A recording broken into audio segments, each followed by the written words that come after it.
شک وائز جسے کہتے ہیں کہ ہر پیراگراف اور ایوری لائن کو they are going through it. ہم اس کو میرا خیال ہے کہ آج شام تک یا رات گئے تک اسے فائنل کریں گے اور پھر اپنا جسے کہتے ہیں کہ پرٹیکولر اپنا اسٹیٹمنٹ دینے کی پوزیشن میں ہوں گے. بٹ ان پرنسپل یس وہ تمام چیزیں میں جو ایم کے ایم کا اصول ہے کہ مشاورت ہونی چاہیے. جب آپ حکومت کا حصہ ہیں, حکومت کے ساتھ آگے بڑھ رہے ہیں, حکومت کا بوجھ اٹھا رہے ہیں, تو ہونا کیا چاہیے کہ آپ کو مشاورت تمام سیاسی اور چھوٹی اور بڑی پارٹیوں کے ساتھ ہونی چاہیے. میں یہ بات بالکل صاف گوئی سے کام لیتے ہوئے کہتا ہوں کہ مشاورت ایم کے ایم سے نہیں کی گئی. اچھا امین الحق صاحب یہ فرمائیں, ہمارے ہاں کسی سیاسی جماعت پر پابندی کا قانون موجود ہے اور آئین میں بھی اس کی پروویژن موجود ہے. اس کے علاوہ انتہا پسندی کے خاتمے کے لیے, تشدد کے خاتمے کے لیے متعدد قوانین پہلے سے موجود ہیں, ایون عدالتیں موجود ہیں. کمی جو نظر آتی ہے وہ یہ ہے کہ یا حکومت کی ول میں کمزوری ہوتی ہے, وہ کر نہیں پاتی, یا کہیں عدالتی نظام میں سکم رہ جاتا ہے. اس کے باوجود اس طرح کی قانون سازی جس پر نہ اتحادیوں کو اعتماد میں لیا گیا نہ اپنی پارٹی کے ارکان کو اعتماد میں, یہ اجرت میں کیوں کرانا چاہتے ہیں؟ اس کی کوئی وجہ سمجھ آتی ہے آپ کو؟ دیکھیں دو چیزیں ارشاد بھائی. میرا خیال ہے کہ اگر ہم 50 کی دہائی میں دیکھتے ہیں تو اس وقت جماعت اسلامی کو بینڈ کرنے کی کوشش کی گئی, اور پھر ہم 70 کی دہائی میں جاتے ہیں تو ہم نے کیا دیکھا کہ نیشنل عوامی پارٹی کو قلعدم کرنے کی کوشش کی گئی. کیا اس سے فوائد حاصل ہو سکا؟ یقیناً اس کا جواب نفی میں ہے, کیونکہ جب آپ ایک پارٹی پابندی لگاتے ہیں تو اس کی لیڈرشپ میرا خیال ہے کہ دوسری سیاسی پارٹی بنا کر دوسرے نام سے موجود ہوتی ہے. تو میں سمجھتا پابندی مسائل کا حل نہیں ہے. ہاں اگر کسی جگہ پہ انتہا پسندانہ سوچ ہے تو اس سوچ کو روکنے کے لیے ہمیں حکمت عملی اپنانا چاہیے. ہم سب نے کیا دیکھا کہ 9 مئی کا جو واقعہ ہوا ہے میرا خیال ہے وہ اس انتہا پسندانہ سوچ کی عکاسی کرتا ہے. تو اس سوچ کو روکنے کے لیے ہمیں قانون سازی کے ساتھ ساتھ ہمیں جیسے کہتے ہیں کہ لوگوں کو اعتماد میں لینا چاہیے, ان کی بریفنگ کرنی چاہیے, ان کے مائنڈ کو سیٹ کرنا چاہیے. تو میں سمجھتا ہوں کہ اس طرح کی چیزیں مناسب عمل نہیں ہوتا, اور ہے کہ ایم کیو ایم پاکستان کے ساتھ شیئر بھی نہیں ہوا, اور ایم کیو ایم پاکستان اب تک جو میں آپ کو بتا رہا ہوں کہ رابطہ کمیٹی میں سے مشاورت ہوگی, اور مشاورت کے بعد جو بھی فیصلہ ہوگا کہ آیا ہم اس بل کو سپورٹ کرتے نہیں کرتے, یہ حتمی فیصلہ میرا خیال ہے آئندہ چند گھنٹوں میں کر لیا جائے گا. صحیح ہے. اچھا امین الحق صاحب, نئی حلقہ بندیوں سے متعلق خالد مقبول صدیقی صاحب نے کہا جب تک 3 کروڑ نہیں گنے جاتے تو الیکشن نہیں ہونے چاہیے. ایم کیو ایم بنیادی طور پہ چاہتی کیا ہے؟ اب اگر الیکشن التوا کا شکار ہو جاتے ہیں تو کیا پھر اس کی ذمہ داری بھی آپ لیں گے؟ دیکھیں فیصل, میرا خیال ہے دو چیزیں. نمبر 1 کہ ایم کے ایم ایک جمہوریت پسند سیاسی جماعت ہونے کے ناطے ہمیشہ اپنے عوام, اپنے کارکنان, اپنے ووٹر سپورٹر کے درمیان رہتی ہے. اور ہمارا ووٹر سپورٹر کیا کہتا ہے کہ, اور نہ صرف ووٹر سپورٹر بلکہ شہر میں رہنے والے دوسری سیاسی پارٹی کے لوگ بھی ہمیشہ اس بات کو آواز اٹھاتے رہے کہ 2017 کی جو سینسس ہوئے تھے اس میں بھی کراچی کو انڈر کاؤنٹ کیا گیا تھا. اور پھر آپ سب نے دیکھا کہ 2023 کی جب ڈیجیٹل سینسس ہونے جا رہا تھا, اور جب یہ اعلان کیا گیا ہے کہ 98% کام مکمل کراچی کا ہو چکا ہے, تو 1 کروڑ 33 لاکھ کی آبادی تھی, جو کہ پچھلے سینسس کے مقابلے میں بھی تقریباً میں سمجھتا ہوں 28 لاکھ کم تھی. ایم کے ایم نے اس پہ آواز اٹھائی, شواہد جمع کیے, لوگوں کو کنونس کیا, بیوری آف اسٹیٹس کے سامنے وہ شواہد رکھے, federal minister for planning and development کو باتیں بتائی, اور کہ کراچی کے 32,000 فلیٹس کو گینا نہیں کیا گیا. اسی طریقے سے میرا خیال ہے مختلف گھروں پہ جا کے کاؤنٹنگ نہیں ہوئی, ہم نے وہ شواہد بتائے. تو اس کے بعد سب نے کیا دیکھا کہ اگلے 2 ہفتے کے بعد جب سینسس 98% مکمل ہو چکا تھا تو 1 کروڑ 33 لاکھ کی آبادی بڑھ کر 1 کروڑ 92 لاکھ کے قریب پہنچ گئی ہے. لیکن کیا یہ آبادی ایکچوئل نہیں؟ ایم کے ایم یہ مطالبہ کرتی ہے کہ کراچی کی آبادی لگ بھگ 3 کروڑ کی آبادی موجود ہے, اور پھر اس کو سپورٹ کیا ہے نا. آپ دیکھیں کہ پیپلز پارٹی کے جو چیئر پرسن ہے آصف علی زرداری صاحب, انہوں نے اسمبلی میں خطاب کرتے ہوئے کیا کہا کہ کراچی کی آبادی 3 کروڑ ہے. آپ کو یاد ہوگا کہ آج سے غالباً 3 سال یا 4 سال پہلے جو کراچی کے کور کمانڈر تھے نوید مختار صاحب, انہوں نے بھی کہا تھا کہ کراچی کی آبادی 3 کروڑ ہے. پھر میرا خیال ہے جتنی این جی اوز ہے, پولیٹیکل پارٹی ہے, بلکہ اب ہمارے شدید ترین مخالف ہے میرا خیال عوامی نیشنل پارٹی ہے, ان کے کراچی کے جو صدر, سندھ کے جو صدر تھے شاہی سید صاحب, انہوں نے بھی یہ دعویٰ کیا کہ کراچی کی آبادی 3 کروڑ ہے. تو ہمارا مطالبہ ہے کہ آپ آزادانہ طریقے سے, شفاف طریقے سے مردم شمارے کا انعقاد کیا جائے, اور اگر کراچی کے آبادی کو انڈر کاؤنٹ کرنے کی کوشش کی جائے گی تو ایم کے ایم اس کی مذاق مزاحمت کرے گی، اور MKM نہ صرف جو جمہوری طریقہ کار ہے کہ پریس کانفرنس کر کے، اسمبلی میں آواز بلند کر کے سپریم کورٹ ہائی کورٹ کا دروازہ کھٹکھٹائے گی، اور اگر اس میں بھی مسئلہ حل نہیں ہوتا تو آخری حربہ کیا ہوتا ہے کہ سڑکوں پر آنا، سڑکوں پہ آ کر کے اپنے اس کے لیے ٹائم کتنا ہے امین الحق صاحب، اس کے لیے ٹائم کتنا ہے؟ امین صاحب پہلی بات تو یہ ہے کہ آپ اتحادی، دوسرا پیج جو آپ سوال پوچھ رہے ہیں کہ الیکشن کے حوالے سے، جی نہیں میں اس میں تھوڑا سا اضافہ کر لیں، بات جو آپ کہتے ہیں الیکشن کے حوالے سے، دیکھیں ہم کیا کہتے ہیں، MKM ویری سمپل سی بات ہے، MKM کبھی الیکشن سے نہیں بھاگتی۔ پچھلے 7 یا 8 الیکشن جو میرا خیال ہے 87 سے لے کر 2023 تک ہو چکا ہے، MKM ہمیشہ اس میں شامل رہی ہے اور ہمیشہ کامیابی حاصل کرتی چلی جا رہی ہے۔ MKM سمپل سی بات کرتی ہے کہ بھائی ہمارے سامنے ایک مثال کیا موجود ہے، پنجاب اسمبلی کے مثال موجود ہے، KP کے اسمبلی کے سامنے مثال موجود ہے کہ 90 ڈیز میں الیکشن کرانے کے بعد تھوڑا اس کو ڈیلے کیا گیا۔ ہم لفظ یہ نہیں کہتے کہ ڈیلے کرے، بلکہ MKM کیا کہتے ہیں کہ آج سے 2 دن کے بعد 3 دن کے بعد یہ آپ سینسس کا اعلان کر دیں۔ سینسس کا اعلان کرنے کے بعد طریقہ کار کیا ہوتا ہے، الیکشن کمیشن آف پاکستان کو 4 مہینے چاہیے ہوتی ہے حلقہ بندیوں کے لیے۔ ہم الیکشن کمیشن آف پاکستان سے اپیل کرتے ہیں کہ وہ 4 مہینے کے معاملات کو ایکسکیوز کرے اور اسے 3 مہینے اور 2.5 مہینے میں مکمل کرے۔ تو ہمیں صاف نظر آتا ہے کہ اگر نومبر کے فرسٹ ویک میں الیکشن ہونے جا رہا ہے تو اگر دسمبر اور جنوری میں الیکشن ہو جائے گا نیو ڈیجیٹل سینسس کے ساتھ، تو میں سمجھتا ہوں کہ نہ صرف کراچی بلکہ پورا سندھ، بلوچستان اور KP کے جو ڈیجیٹل سینسس کے حوالے سے شکوک و شبہات کا اظہار کر رہے تھے، وہ تمام میں اعتبار اور اعتماد میں اضافہ ہوگا اور تمام لوگ مل کر کے پھر ساتھ آگے بڑھیں گے۔ امین بھائی اس میں ایک قانونی آئینی رکاوٹ بھی ہے کہ ظاہر بات ہے کہ اگر نئی حلقہ بندیاں ہوتی ہیں تو جو سیٹیں بڑھیں گی یا کم ہوں گی وہ آئین میں بھی ترمیم کرنی پڑے گی نا۔ اگر کراچی کی سیٹیں بڑھتی ہیں اور لازماً بڑھیں گی تو اس کے لیے آئین میں ترمیم کرنی پڑے گی، جس طرح ماضی میں ہوا تھا۔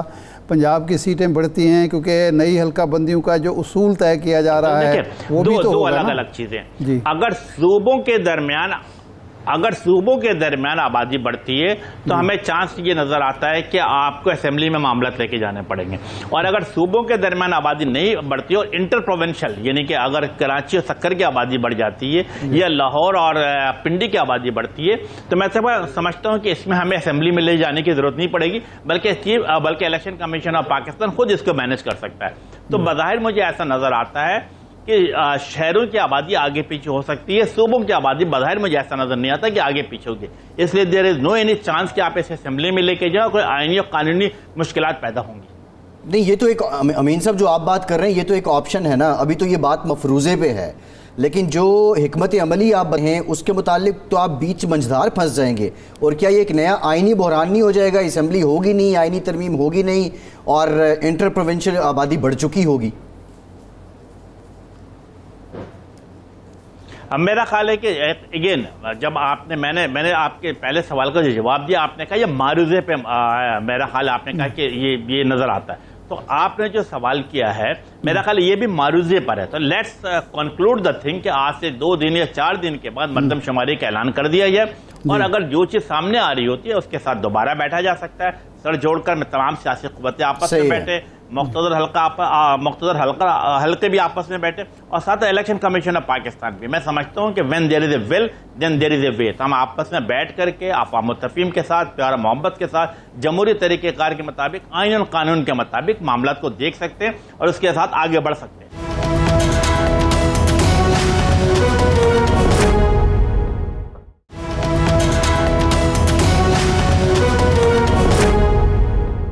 تو آپ یہ فرمائیں کہ موجودہ حکومت تو اس موڈ میں نظر نہیں آتی کہ وہ 8-9 تاریخ کو جب اسمبلی توڑے گی تو اس وقت تک مردم شماری کا اعلان کرے گی، تو اب آپ کی ڈیمانڈ بظاہر لگتا ہے کہ نگران حکومت سے ہوگی، تو نگران حکومت کو یہ اہم فیصلہ کرنا چاہیے کہ وہ CCI میں سے منظوری لے کر اس کے نتائج کا اعلان کرے اور اگلے مراحل طے کرے۔ نہیں ارشاد بھی ایسا نہیں ہے، ہم موجودہ حکومت سے مطالبہ کرتے ہیں، ہم موجودہ حکومت کے پارٹنر ہیں، ہم نے موجودہ حکومت کے جسے کہتے ہیں بیگیج اپنے کندھوں پر اٹھا رکھا ہے، ہم ان کے اچھے برے وقت سرد اور گرمی میں ان کے ساتھ کھڑے رہے ہیں۔ تو ہماری کیا خواہش ہے کہ کراچی کے عوام کی کیا خواہش ہے، حیدرآباد کے عوام کی کیا خواہش ہے کہ جسے کہتے ہیں حقیقت پسندانہ طور پر شفاف طریقے سے مردم شماری کے انعقاد کو ممکن بناتے ہوئے اس کے رزلٹ کا اناؤنس کرایا جائے، نہ صرف رزلٹ کا اناؤنس کرایا جائے بلکہ فوری طور پر اس کو CCI سے اپروو کرایا جائے۔ اپروو کرانے کے بعد میرا خیال ہے کہ الیکشن کمیشن پابند ہوتا ہے کہ وہ نئی مردم شماری کے حساب سے آنے والے انتخابات کو شفاف طریقے سے انعقاد ممکن بنائے، اور جس پارٹی کا بھی بیلٹ سے جو ووٹ برآمد ہوتا ہے اس پارٹی کو میرا خیال اکثریت کی بنیاد پر حکومت سازی کا حق دیا جائے۔ اچھا، سب کا حکومت کے اب جب آپ اتحادی تھے تو آخری دنوں میں آپ لوگ ان کے تمام اتحادی، آپ بھی ان میں شامل تھے، یعنی MQM بھی شامل تھی، یہ کہتے تھے کہ سابقہ حکومتی ناکامیوں کا بوجھ اٹھا کر ہم اپنے حلقوں میں جانے کے قابل نہیں ہیں۔ موجودہ 1.25 سال کی جو اتحاد ہے، کیا آپ سمجھتے ہیں کہ حکومت کی کارکردگی ایسی رہی ہے کہ جب آپ عوام میں جائیں گے تو آپ کو پذیرائی ملے گی اور خوش دلی سے وہ ووٹ دیں گے آپ کو؟ دیکھیں، یقیناً میرا خیال ہے کہ جو صورتحال ہم دیکھتے ہیں کہ پچھلے سال اپریل مئی جون جولائی میں تھی، پھر ہم نے دیکھا کہ جنوری فروری میں جو صورتحال تھی اس صورتحال میں تبدیلی آئی ہے۔ آج ہمیں یہ دیکھ کر اطمینان ہوتا ہے کہ جب اپریل میں حکومت ختم ہوئی تھی تو 14 بلین $US جو ہے، میرا خیال ہے کہ اسٹیٹ بینک آف پاکستان میں دونوں پرائیویٹ اور سرکاری ملا کے موجود تھا، آج بھی یہ صورتحال موجود ہے۔ ہمیں اچھا لگا جب ہم نے دیکھا کہ ڈالر کے ریٹ 15 روپے کے 16 روپے کم ہوا، یہ ایک اچھی شروعات تھی۔ اب میں سمجھتا ہوں کہ پیٹرول کی قیمت میں بھی 9 روپے کم کیا گیا ہے، لیکن یقیناً مہنگائی ہے، لیکن مہنگائی کے حوالے سے اگر آپ دیکھیں گے تو میرا خیال ہے کہ ہر گزرتے دن کے ساتھ مہنگائی میں اضافہ ہوتا ہے۔ یس، حکومت کی کوشش ہونی چاہیے کہ دیر شوڈ بی اسٹیبلٹی ہونی چاہیے، اسٹیبل طریقے سے معاملات کو آگے بڑھانا چاہیے، اور میں سمجھتا ہوں کہ ہم سب سے اچھی بات یہ کہ چونکہ MQM پاکستان عوام اپنے کارکنان ووٹر سپورٹر کے درمیان رہتی ہے، ان کے آواز میں آواز ملا کر ان سے کندھے کے ساتھ کھڑی رہتی، کندھے سے کندھے ملا کر کھڑی رہتی ہے، ان کے ایشوز پہ بات کرتی ہے، تو ہم پچھلے میرا خیال ہے کہ 3 اور 3.5 دہائیوں سے اربن سے کامیابی حاصل کرتے چلے آ رہے ہیں۔ I am very much hopeful کہ کراچی کے عوام کے لیے جب ہم نے مردم شماری کا ایشو ہو، سیوریج کا معاملہ ہو، پانی کا معاملہ ہو، یا جاب کے حوالے سے بات ہو، تو ہمیشہ اپنے عوام کے ساتھ کھڑے رہیں۔ تو ہمیں امید ہے کہ جب ہم عوام کے درمیان جائیں گے تو انشاءاللہ تعالیٰ لوگ پتنگ کے اوپر نشان لگا کے دوبارہ MQM پاکستان کے اسمبلیوں میں بھیجیں گے۔ صحیح ہے۔ اچھا، آپ نے اپنے کراچی کے مسائل کا ذکر کیا، امین الحق صاحب، یہ بتائیے کہ KMC ایک ٹائم تک آپ کے پاس رہی، لیکن الیکشن کے بائیکاٹ کے بعد اب ہم دیکھتے ہیں کہ کراچی آپ کے ہاتھ سے بلدیاتی لیول پہ جا چکا ہے۔ معاملہ ہم NFC کی بات کریں تو سندھ حکومت کی ذمہ داری تھی، کراچی سندھ حکومت K4 جیسے پروجیکٹس، آپ لوگ ڈیپینڈنٹ کیوں ہیں 18ویں ترمیم کے بعد بھی وفاق پر، اور یہ ناکامی کس کی ہے کہ آئینی تحفظ حاصل ہونے کے بعد آپ ڈیلیور نہیں کر پائے؟ میری مراد تمام سیاسی جماعتیں۔ دیکھیں، میرا خیال ہے کہ 18ویں ترمیم کے بعد اختیارات وفاق سے نکل کر صوبوں کے پاس ہے، اور بس جیسے کہتے ہیں کہ یہ سندھ کے عوام کے بدقسمتی تھی کہ وہ پاور جو 18ویں ترمیم کے بعد پرائم منسٹر فیڈرل گورنمنٹ سے نکل کر صوبوں کو پاس آیا، اور صوبوں سے نیچے ڈویژنل اور اس کے بعد نیچے لیول پہ تحصیل لیول تک جانی چاہیے تھی، بٹ انفارچونیٹلی یہ تمام پاور سندھ میں چیف منسٹرز میں ایکومولیٹ ہو گئے، جس کے بنا پہ مشکلات نظر آئی ہیں، اور ہم سمجھتے ہیں کہ ہر موقع پہ MQM پاکستان نے آواز بلند کی۔ اسی طریقے سے وفاقی حکومت ہمیشہ کراچی کے عوام کے لیے کھڑی رہی ہے۔ میں پچھلے جسے کہتے ہیں کہ بڑے میاں صاحب تھے، انہوں نے گرین لائن کو اوپن کیا، پچھلے حکومت سے ہم نے لڑ جھگڑ کر کے ڈیجیٹل سینسس کا آغاز کیا ہے۔ کراچی کے اندر اگر کچھ کام ہوتا ہوا نظر آیا ہے تو میں سمجھتا ہوں اس میں وفاقی حکومت کا بڑا کردار رہا ہے، بڑا ہاتھ رہا ہے، اور آج تھوڑی بہت بھی جو ریلیف آف سائی ہے، جو کراچی کے عوام ایئر کنڈیشن بس پہ اگر سفر کر رہے ہیں، کراچی کے عوام کو اگر مختلف علاقوں کے اندر فلائی اوورز ملے گئے ہیں، K4 کے منصوبے پہ وفاقی حکومت مکمل 126 ارب روپے وفاقی حکومت خرچ کر رہی ہے۔ کس کے کہنے پہ؟ MQM پاکستان کے کہنے پہ۔ اب اس پروجیکٹ کو وابڈن اپنے ہاتھ میں لیا، اور ہم امید کرتے ہیں کہ اگلے سال انشاءاللہ تعالیٰ اکتوبر سے لے کر دسمبر تک K4 کا منصوبہ مکمل ہوگا، تو یقیناً اس سے پانی کراچی میں جو پانی کی صورتحال ہے اس میں بہتری آئے گی۔ گرین لائن کا منصوبہ جو میں سمجھتا آدھے مکمل ہونے کے بعد انکمپلیٹ ہے، MQM نے اس کو ٹارگیٹ کیا ہے کہ اسے بھی مکمل کیا جائے اگلے 1 یا 2 سالوں کے اندر۔ اسی طریقے سے وفاقی حکومت سے مختلف پروجیکٹ ہے۔ اب مثلاً میں سمجھتا ہوں کہ وفاقی حکومت نے کراچی کے عوام کے لیے 42 ارب روپے کی لاگت سے IT پارک بنانے جا رہی، اس سے آنے والے دنوں میں کراچی کے 10,000 نوجوانوں کو نوکریاں ملیں گی، ڈیجیٹل ایکو سسٹم بنے گا، جو اسمال میڈیم انٹرپرائزز ہے وہ کمپنیاں وہاں پر بیٹھیں گی، تو میں سمجھتا ہوں کہ یس جہاں جہاں موقع ملا وفاقی حکومت کی طرف سے اس نے کراچی کے لیے حیدرآباد کے لیے پھر حیدرآباد کے لیے تو ایک سنہرا خواب تھا نا. امین بھائی 70 سال سے کوئی یونیورسٹی ہم ڈیمانڈ کرتے چلے آ رہے تھے, نہیں ملی تھی. اب جا کر کے الحمدللہ حیدرآباد کی یونیورسٹی مکمل ہو چکی ہے, وائس چانسلر ہو چکے ہیں. میرا خیال ہے کسی بھی دن جو یونیورسٹی کا آغاز کر دیا جائے گا. امین بھائی یہ آئی ٹی کا آپ نے ذکر کیا ہے, 1.2 ٹریلین ڈالر کی مارکیٹ ہے صرف سروسز کی آئی ٹی میں. تو آپ کی وزارت نے اور اس سے پہلے بھی آپ کے پاس ہی یہ وزارت تھی, اس پاکستان کو کتنا شیئر مل سکتا ہے یا ملا ہے اس عرصے میں, جبکہ انڈیا جو ہے $270 پہ billion dollar 70 billion dollar 270 billion dollar یعنی سعودی عرب کی جو پروڈکشن ہے آئل کی اس سے زیادہ کما رہا ہے. تو آپ نے کیا حصہ وصول کیا اور آئندہ کا کیا منصوبہ ہے؟ ارشاد بھائی thank you very much for asking this very important question. میں عرض کر دیتا ہوں, دیکھیں جب میں نے وزارت سنبھالی سے 3-3.5 سال پہلے تو پاکستان کے آئی ٹی ایکسپورٹ کی گروتھ کیا تھی, $1 بلین سے بھی کم تھی. اور آج جب میں وزارت سے فارغ ہو کر جا رہا ہوں تو آئی ٹی ایکسپورٹ $1 بلین سے بڑھ کر $2.6 بلین ہو گئی ہے. میں سمجھتا ہوں کہ یس میری منسٹری کا ایک کارنامہ ہے جو نظر آ رہا, لیکن ہمارا ٹارگٹ کیا ہے, کیا ہم اس پہ مطمئن ہو گئے؟ نہیں. ہم نے پالیسی ایسی بنائی ہے, فیسیلیٹیٹ کرنے کی بات کی اسٹیٹ بینک کے ساتھ, FBR کے ساتھ, فائنانس ڈپارٹمنٹ کے ساتھ, کہ ہمارا ٹارگٹ کیا ہے کہ اگلے 3 سے 5 سالوں کے اندر آئی ٹی ایکسپورٹ کو جو 2.6 بلین اسے بڑھا کر $12 سے $15 بلین کی جائے. یہ تو ایک بات ہے. دوسری بڑی امپورٹنٹ بات میں سمجھتا ہوں کہ آپ کا بڑا چینل ہے ارشاد بھائی, آپ کی ڈائنامک, آپ پورے پاکستان کے ڈائنامک پہ آپ کی گہری نظر ہوتی ہے. آپ کے آرٹیکل آج بھی میں بڑے شوق سے پڑھتا ہوں کہ بڑی امپورٹنٹ بات تھی, ہم منسٹر آف آئی ٹی نے میڈ ان پاکستان پہ کام کیا. آپ کو پتا ہے کہ موبائل فون پاکستان میں 1989 میں آیا. کسی حکومت کو یہ خواہش نہیں رہی, کوشش بھی نہیں کی کہ پاکستان میں موبائل فون مینوفیکچرنگ کی جائے. Yes it was my ministry under my leadership کہ ہم نے موبائل فون مینوفیکچرنگ پالیسی بنائی. آج الحمدللہ جب میں آپ سے گفتگو کر رہا ہوں ارشاد بھائی, تو آپ کو خوشی ہوگی, پورے پاکستان کے عوام کو خوشی ہوگی کہ پاکستان میں 1-2 نہیں بلکہ 28 سے 29 موبائل کمپنیاں پاکستان میں موبائل فون مینوفیکچرنگ کر رہی ہیں, جس میں 2 بڑی بین الاقوامی کمپنیاں نوکیا اور نمبر 2 سیمسنگ پاکستان میں مینوفیکچرنگ کر رہی ہے. 2022 کے فائنینشیل ایئر میں 22 ملین موبائل فون مینوفیکچرنگ کی گئی. اور پاکستان کی تاریخ میں پہلی دفعہ ایسا ہوا کہ اسمارٹ فون کو ایکسپورٹ کیا گیا. تو یہ ہمارے پاس جب موقع ملا, جہاں موقع ملا, MQM پاکستان نے بہتر سے بہتر کرنے کی کوشش کی ہے.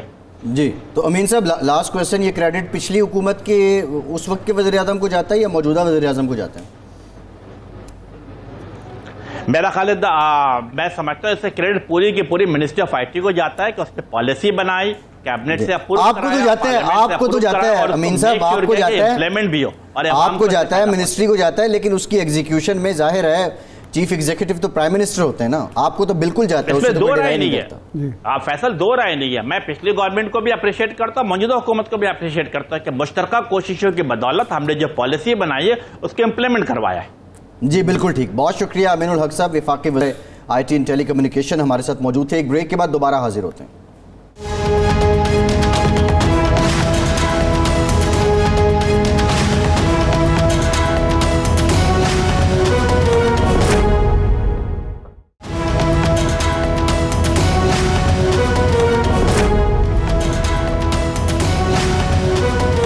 بریک کے بعد ایک بار پھر سے آپ کو خوش آمدید کہیں گے. ارشاد صاحب, امین الحق صاحب نے 2 بڑی امپورٹنٹ باتیں کی ہیں. ایک, اگر الیکشن دسمبر جنوری تک چلے جائیں اور پنجاب اور KPK کا انہوں نے حوالہ دیا تو کوئی معاملہ نہیں ہے, کوئی مسئلہ نہیں ہے. اور ساتھ ہی ساتھ انہوں نے کہا کہ اگلے 2-3 دن میں حکومت مردم شماری کا اعلان کر دے. جس طرح وہ تعریف کر رہے تھے شہباز شریف صاحب کی, اس سے تو لگتا ہے کہ ان کے معاملات ابھی تک ٹھیک ہیں. ورنہ ماضی کی ایک روایت ہے کہ چند عرصہ پہلے MQM اپنا وزن حکومتی پلڑے سے اٹھا لیتی تھی. اس کا امکان تو کم ہی ہے, لیکن یہ سیریس موو ہے یا ماحول گرما رہی ہے MQM صرف انتخابات میں جانے کے لیے؟ بظاہر یوں لگ رہا ہے کہ دیکھیں ایشو تو یہ سیریس ہے, یہ مردم شماری میں گھپلا کرنا یہ ریاست کے ساتھ بھی زیادتی ہے, کراچی شہر کا معاملہ ہے تو کراچی کے ساتھ بھی زیادتی ہے, عوام کے ساتھ بھی زیادتی ہے, اور حکومت اپنے ساتھ بھی زیادتی کرتی ہے. دیکھیں مردم شماری کرائی کیوں جاتی ہے, اس کی ضرورت کیوں پڑتی ہے؟ تاکہ اس مردم شماری کی بنیاد پر آپ کو یہ اندازہ ہو کہ آپ کی آبادی اتنی ہے، گھر اتنے ہیں، لوگ اتنے، وسائل اتنے، مسائل اتنے. نہیں، اب اتنے گھر ہیں، اتنی آبادی ہے، اس کے لیے آپ کو اتنا پانی چاہیے، اتنا روزگار چاہیے، اتنی بجلی چاہیے، جی. اتنی گیس چاہیے. سارے جو چیزیں انسانی سہولت کی ہیں، بنیادی ضرورتیں ہیں، ان کی پلاننگ آپ نے کرنی ہے. لیکن اگر آپ جس شہر کی آبادی 3 کروڑ کی ہے وہ گنتے 2 کروڑ ہیں، تو اس کا مطلب ہے کہ آپ نے جو پلاننگ کرنی ہے وہ 2 کروڑ افراد پر کرنی ہے. جی. تو 1 کروڑ کو آپ نے پہلے دن محروم کر دیا تو وہ تو پلاننگ کبھی ہو ہی نہیں سکتی. اور ہمارے حکمران جو یہ گھپلے کرتے ہیں وہ یہ سوچتے نہیں ہیں کہ معاشرے کے اندر یہ جو عدم توازن ہے، معاشرے کے اندر جو بے چینی ہے، جو اضطراب ہے، جو خرابی ہے، وہ کس بنیاد پر ہے. جی. کہ اگر آپ وسائل اور مسائل میں توازن نہیں برقرار رکھ سکتے، مسائل آپ خود بڑھا دیتے ہیں، وسائل کی منصفانہ تقسیم نہیں کر پاتے، تو اس کے نتیجے میں عدم توازن جو پیدا ہوگا وہ اضطراب کو جنم دے گا، جی. وہ بے چینی کو جنم دے گا. وہ معاشرے کے اندر جو بے چینی پیدا ہوگی اس کے نتیجے میں جی.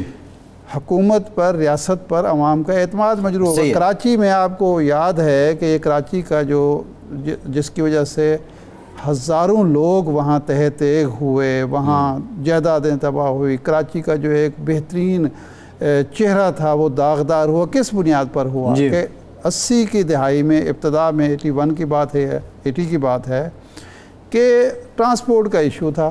جی. وہ حکومت، حالانکہ جنرل ضیاء الحق کی حکومت تھی، وہ نہیں سنبھل رہا تھا. ٹرانسپورٹ کا مسئلہ تھا، وہ حل نہیں ہوا. ایک بچی تھی بشرا بی بی، جی. بشرا زیدی، وہ بس کے نیچے آ گئی. اس سے فساد پھوٹا، اور وہ فساد جو ہے پھر لسانی فساد میں اور نسلی فساد میں تقسیم ہوا، اور اس کو ایکسپلائٹ کیا سیاستدانوں نے اور تباہی مچ گئی. اچھا ارشاد صاحب، حالیہ تناظر میں آج اتنے سال بعد، 40 سال بعد، 42 سال کے بعد بھی ہم وہیں کے وہیں کھڑے ہوئے ہیں. جو حالات ہیں اس وقت، ویسے تو امین صاحب نے اپنی پرفارمنس گنوائی، اپنی حکومت کی پرفارمنس گنوائی، جس طرح میں نے پہلے بھی کہا کہ اطمینان انہیں نظر آیا ہے. لیکن ان حالات میں دیکھیے، راجہ ریاض صاحب سے ہماری بات ہوئی، ان کے بھی ملتے جلتے کچھ خیالات تھے. آئی پی پی کے لوگوں سے بات ہوئی، ان کے بھی ملتے جلتے خیالات تھے. یعنی یہ وہ جماعتیں ہیں جو چاہتی ہیں کہ تھوڑا اور ٹائم ملے.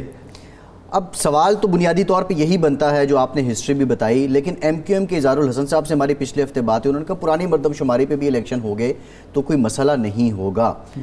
یعنی میرا جو کنسرن ہے، ان حالات میں التوا واقعتاً ان کا ہے، پلان ہے، یہ چاہتے ہیں، یا یہ سیاسی ماحول چاہتے ہیں گرم رہے تاکہ ہم لوگوں کو بتائیں کہ ہم نے آپ کے حقوق کے لیے ہر طرح سے کوشش کی.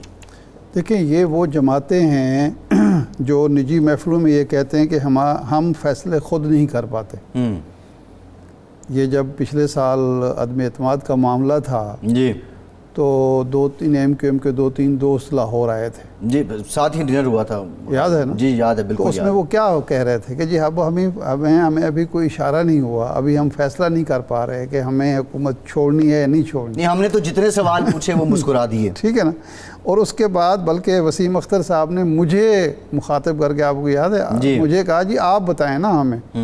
میں نے کہا جی میں کیا بتانے کی پوزیشن میں ہوں آپ کو. تو اس کے بعد یہ ہوا کہ اچانک رات کو 1-1:30 بجے القاء یا الہام تو انبیاء پر ہوتا ہے، القاء ہوا ایم کیو ایم کو کہ جی اب ہمیں حکومت چھوڑ دینی چاہیے. جی. اچھا، باپ پارٹی کو بھی ہو گیا، پھر باقی سب کو بھی ہو گیا، اور سارے معاملات ہو گئے، طے ہو گئے. تو اب بھی میرا خیال ہے کہ اگر ایم کیو ایم ہے یا آئی پی پی ہے یا دوسری پارٹیاں ہیں یا جناب قائد حزب اختلاف راجہ ریاض صاحب ہیں، اور وہ سمجھتے ہیں کہ دیکھیں قومی مفاد سب سے برتر ہے. جی. اگر قومی مفاد کا تقاضا، اور قومی مفاد ہمیشہ ان پارٹیوں کو اور ان لوگوں کو زیادہ جلدی سمجھ آتا ہے، اور یہ قومی مفاد کی بہتر نگہداشت کرتے ہیں. تو اگر قومی مفاد یہ ہے کہ الیکشن اس سال نہ ہوں، تو زرداری صاحب، نواز شریف صاحب، شہباز شریف صاحب، ان کے جو مد مقابل ہیں چیئرمین پی ٹی آئی سارا زور لگا لیں جی الیکشن تو پھر اس وقت ہوں گے جب قومی مفاد کا تقاضا ہوگا صحیح۔ یا مثبت نتائج آئیں گے. ضیاء الحق کہتے تھے مثبت نتائج کا انتظار ہے، تو مثبت نتائج کا انتظار کیا جائے گا اور اس کے لیے مردم شماری بھی وسیلہ بن سکتی ہے. اصل میں جو کام ہے نا وہ اچھا ہونا چاہیے. جو بھی ذریعے اور وسائل ہیں وہ خود بخود بابرکت ہو جاتے ہیں جب اچھا کام ہونا ہو. وہ ارشاد صاحب وہ ایک فلم کا ڈائلاگ ہے نا کہ اگر آپ کسی کو سچے دل سے چاہو تو ساری دنیا کی طاقتیں آپ کو اس سے ملانے میں لگ جاتی ہیں تو وہ اچھا یہ ایک اور افسوسناک واقعہ گزشتہ روز جو باجوڑ میں جی ہوا ہاں بالکل جمعیت علماء اسلام کے اجتماع پہ مبینہ طور پہ یہ خودکش حملہ تھا. ابھی تک اس کی ذمہ داری کسی بھی شرپسند تنظیم یا کالعدم تنظیم کی جانب سے قبول نہیں کی گئی ہے. لیکن سوال ارشاد صاحب یہ ہے کہ یہ جو حالیہ دہشت گردی کی لہر ہے، موجودہ جو ارباب اختیار و اقتدار ہیں وہ کہتے ہیں کہ یہ اس کا شاخسانہ ہے کہ پچھلی حکومت نے جو ٹی ٹی پی کے لوگوں کو پاکستان آنے دیا، اور جو اس وقت کی اپوزیشن ہے وہ یہ کہتی ہے کہ یہ ان کی ناکارکردگی کا نتیجہ ہے. لیکن تشویش یہ ہے کہ یہ اضافہ ہو رہا ہے. ایسے میں کیا کرنا ہوگا؟ دیکھیں پہلی بات تو یہ ہے کہ مقاصد تو ان سرگرمیوں کے یا ان کارروائیوں کے واضح ہیں. نمبر 1 پاکستان اور چین کے درمیان جو معاشی منصوبے بن رہے ہیں، معاملات طے ہو رہے ہیں، ان کو سیبوٹاج کرنا. یہ کل اس وقت ہوا ہے جب تھوڑی چند گھنٹے کے بعد چین کے نائب وزیر اعظم پاکستان پہنچنے میں چند گھنٹے بعد اس سے پہلے یہ واقعہ ہو گیا. اور ہمارے حکمران بھی ماشاءاللہ اتنے سمجھدار اور عقل مند ہیں کہ انہوں نے اسلام آباد کو 2 دن کے لیے بند کر دیا، چھٹیاں کر دی. یعنی یہ تاثر پختہ کیا کہ ہم ایک اپنے مہمان دوست ملک کے مہمان کو بھی سیکیورٹی پراپر سیکیورٹی نہیں دے سکتے، ہمیں شہر بند کرنا پڑتا ہے. ایک تو مقصد یہ ہے. دوسرا مقصد لازماً انتخابات کا التوا بھی ہو سکتا ہے. تیسرا مقصد پاکستان کا دنیا بھر میں یہ امیج بنانا جو امیج آہستہ آہستہ ختم ہوا، ایک بن گیا تھا مشرف کے اور مشرف کے بعد کے دور میں مشرف کی غلط پالیسیوں کی وجہ سے، ہماری غلطیوں کی وجہ سے کہ جی ایک غیر محفوظ ملک ہے.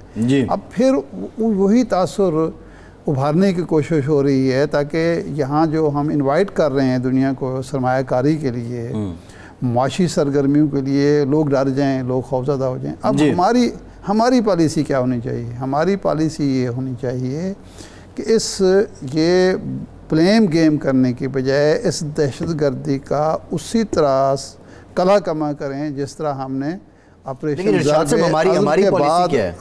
ضرب عضب اور آپریشن رد الفساد کے بعد کیا اور بڑی کامیابی سے کیا. نیشنل ایکشن پلان بنانا، اس پہ عمل درآمد بھی ہونا. بس ہماری یہ پالیسی ہونی چاہیے کہ یہ ہم کام کریں، دوبارہ سے کریں، پوری توجہ سے کریں.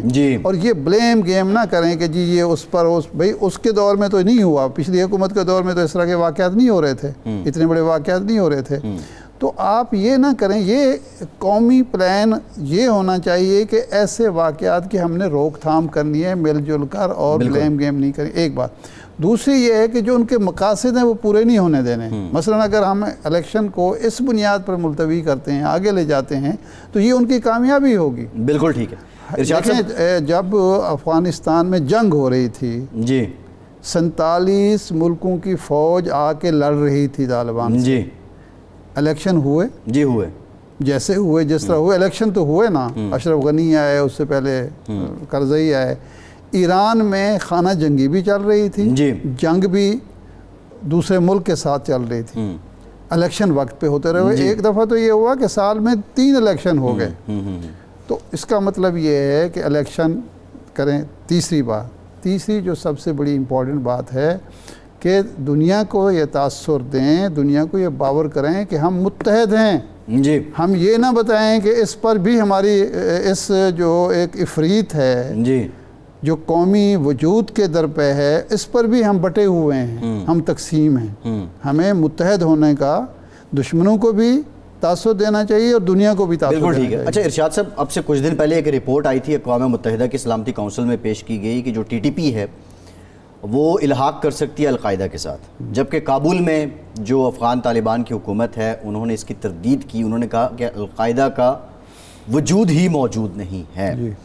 یہ خطے کے جو بدلتے حالات ہیں، اب سوال تو یہ ہے کہ ایک آپ نے بات کی کہ پچھلی حکومت کو بلیم گیم کرنے سے تو کچھ آئے گا نہیں، یا اس سے پہلی والی کو بھی کرنے سے کچھ آئے گا نہیں، اتحاد کا بھی جانا چاہیے، لیکن جب ہمارے ہاں ایک سیگمنٹ کہتا ہے مذاکرات کریں، ایک سیگمنٹ کہتا ہے آپریشن کریں، کلیئرٹی آف مائنڈ کیسے آئے گا؟ کیا ہمیں پھر سے کوئی نیشنل ایکشن پلان کی ضرورت ہے؟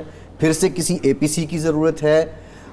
ہم نے پلوامہ میں دیکھا اے پی سی ہوتی ہے، سلامتی کمیٹی جو پارلیمنٹ کے اس کے خطاب ہوتا ہے، اس وقت کا وزیر اعظم نہیں آتا، تو ان حالات اب کیا کرنا ہوگا؟ نہیں، جب یہ مذاکرات ہوئے ہیں تو اس میں سارے آن بورڈ نہیں تھے، مجھے تو یہ یاد ہے کہ سارے آن بورڈ۔ کون سے مذاکرات؟ یہ جو ٹی ٹی پی سے مذاکرات ہوئے ہیں یہ تو ریاست کا فیصلہ تھا، یہ کسی حکومت کا فیصلہ تو نہیں تھا، لیکن اس کے بعد ہم نے فیصلہ آپریشن کا بھی تو کیا نا۔ نہیں، میں عرض کروں نا کہ پہلے ایک مذاکرات ہوئے میاں نواز شریف صاحب کے دور میں، بالکل ہوئے سب، پھر ہوا آپریشن کے بعد پھر مذاکرات ہوئے، اور مذاکرات کس بات پہ تھے؟ ایک کنفیوژن ہے، مذاکرات یہ تھے کہ لوگ یہاں سے چلے گئے افغانستان میں، اور یہ سارا کچھ اس دور میں وہاں یہ بیٹھے رہے جب وہاں امریکہ کی نیٹو کی فوج موجود تھی، یہ ساری پناہ گاہیں اس دور میں قائم ہوئیں، امریکہ کے ہم اسٹریٹجک الائی تھے، اتحادی تھے، اور وہاں سے یہ حملے ہو رہے تھے۔ جب نئی حکومت آئی تو نئی حکومت نے کہا کہ جی ہم آپ کے مذاکرات کراتے ہیں، یہاں سے لے جائیں ان کو، ٹھیک ہے نا جی۔ اس پہ مذاکرات جو ہوئے ہیں، کیا وہ کسی حکومت یا کسی سیاسی جماعت کے مذاکرات تھے یا ریاست کے مذاکرات تھے؟ ایک سوال یہ کنسنسس کے بغیر کیوں ہوئے مذاکرات؟ ہوئے نا، کنسنسس تھا، کون کہتا ہے کہ نہیں تھا؟ یہ سارے تھے اس میں، تمام سیاسی سٹیک ہولڈر جو تھے ان کا اتفاق تھا، بالکل اتفاق تھا۔ تو پھر ابھی جو ہم بات کر رہے تھے تو ایسی ہی بات ہے نا، اب جب بھی یہی بلیم گیم اسی کو تو کہتے ہیں، اسی کا تو دشمن فائدہ اٹھا رہا ہوتا ہے، تو پھر یہ ذمہ داری ریاست پہ تو اکیلی نہیں ڈالی جا سکتی نا، حکومت میں بھی بنتی ہے، سیاستدانوں میں بھی بنتی ہے۔ بریفنگز میں شریک ہوا ہوں جس میں ہمیں بتایا گیا کہ کون کون لوگ آن بورڈ ہیں، اور ریاست کے ادارے مذاکرات کر رہے تھے، اہم شخصیات ریاست کی کر رہی تھیں، حکومت کی نہیں تھیں اس میں۔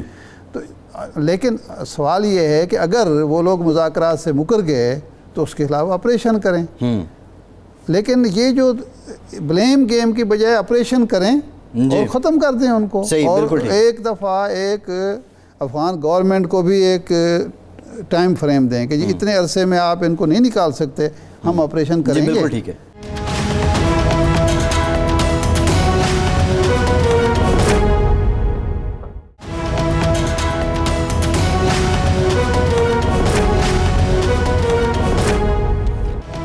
بریک کے بعد ایک بار پھر سے آپ کو خوش آمدید کہیں گے۔ ارشاد صاحب، وزیر اعظم صاحب نے ایک انٹرویو دیا اور انہوں نے بہت سے انکشافات کیے ہیں، لیکن ایک انکشاف انہوں نے بارے دیگر کیا ہے کہ اگر مسلم لیگ نون جیتی آئندہ الیکشن میں تو نواز شریف وزیر اعظم ہوں گے۔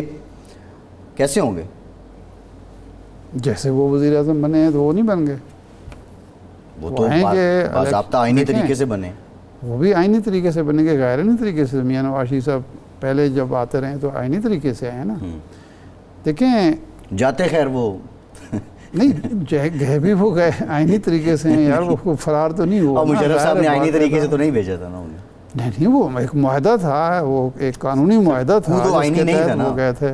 ہاں، کو نہیں تھا، ہاں تو بس وہ آغاز تو وہاں سے ہوا نا جانے کا۔ کو نہیں تھا، غیر آئینی اقدام تھا، لیکن اس پر میاں صاحب جو ہیں یہ آنیسٹ اوپینین دینی چاہیے۔ میاں نواز شریف صاحب چاہتے تھے کہ ایک دفعہ سزا مل جائے آئندہ تاکہ یہ دروازہ بند ہو جائے، لیکن ان کو یہ کام نہیں کرنے دیا گیا، اور اس کی وجہ سے پھر وہ جو معاملہ ہے خراب ہوا، بلکہ لوگ تو کہتے ہیں کہ اسی کی وجہ سے ان کی حکومت بھی گئی، اسی وجہ سے۔ حالانکہ یہ بھی شاید صاحب اس وقت جو لوگ ہیں بتاتے ہیں کہ زرداری صاحب نے ہاتھ جوڑے تھے کہ یہ کام نہ کریں، اور یہی سے پیپلز پارٹی اور نون لیگ کا اختلاف بھی شروع ہوا تھا۔ نہیں، اور انہوں نے کہا تھا میرا ڈومیسائل کمزور ہے۔ وہ اس وقت کی بات نہیں، وہ پہلے کی بات ہے۔ وہ جب یہ فیصلہ سزا دینے والا میاں صاحب نے کیا تھا۔ نا، یہ بہت بات کی بات ہے۔ جب حکومت بنی، اتحادی تھے نا، تو میاں نواز شریف صاحب نے کہا کہ ہم نے حکومت اب بنا لی ہے، تو اب ہمیں چاہیے کہ اس کے خلاف کارروائی کریں، جی صدر کے خلاف۔ وہ نہیں مانے۔ اس کے بعد زرداری صاحب صدر بننا چاہتے تھے اور ان کو فارغ کرنا چاہتے تھے پرویز مشرف کو، جی تو انہوں نے Impeachment کر لی۔ مینیج کیا، نہیں امپیچمنٹ نہیں کیا، انہوں نے مینیج کیا کہ جی یہ استعفیٰ دے جائے، ٹھیک ہے نا جی۔ پرویز مشرف صاحب نے مبینہ طور پر مدد لینے کی کوشش کی اس وقت کے آرمی چیف جنرل کیانی صاحب سے، انہوں نے انکار کر دیا۔ چیف جسٹس عبدالحمید ڈوگر کو مینیج کر چکے تھے، جی تو حالات ایسا پیدا کیے کہ پرویز مشرف صاحب استعفیٰ دینے پر مجبور ہو گئے۔ جی جب استعفیٰ دینے کی باری آئی تو میاں نواز شریف سے نے کہا کہ بلا جو ہے، بلا قابو آ گیا ہے، اب اس کو ایسے نہ جانے دیں، اس کی امپیچمنٹ کرتے ہیں اور اس پر آرٹیکل 6 لگاتے ہیں۔ جی یہ رائیونڈ میں کھانا ہوا، ملاقات ہوئی، تو اس پہ زرداری صاحب میں نے اسی کا کہا ذکر کہ کر رہا میاں صاحب یہ بات ہے ستمبر کی، جی یہ حکومت تو آ گئی تھی نا فروری میں، تو انہوں نے کہا کہ دیکھیں جی میں اپنے باپ کا اکلوتا بیٹا ہوں، ڈومیسائل کمزور ہے، میرے باپ نے کیا قصور کیا ہے کہ آپ وہ اس عمر میں اس کو صدمہ دینا اور چاہتے میرا بھی ہیں، ایک ہی میرا بیٹا ہے۔ ڈومیسائل بھی میرا بہت کمزور ہے، تو بھٹو صاحب نہیں بچ سکے تو میں تو کچھ چیز ہی نہیں ہوں، آپ ماشاءاللہ طاقتور ہیں، جب آپ کی باری ہے تو آپ یہ کام کر لیجئے گا۔ اور میاں صاحب نے وہ پلے باندھ لی بات، جی جب باری آئی تو انہوں نے نو بال کرا دی، انہوں نے جناب وہ نو بال کر دیا۔ جی بالکل ٹھیک ہے، بالکل ٹھیک ہے۔ ارشاد صاحب پروگرام کا ٹائم ختم ہو گیا، آپ کے آج کے پروگرام سے اتنا ہی، اپنا فیڈ بیک ضرور دیجیے گا، اجازت دیجیے۔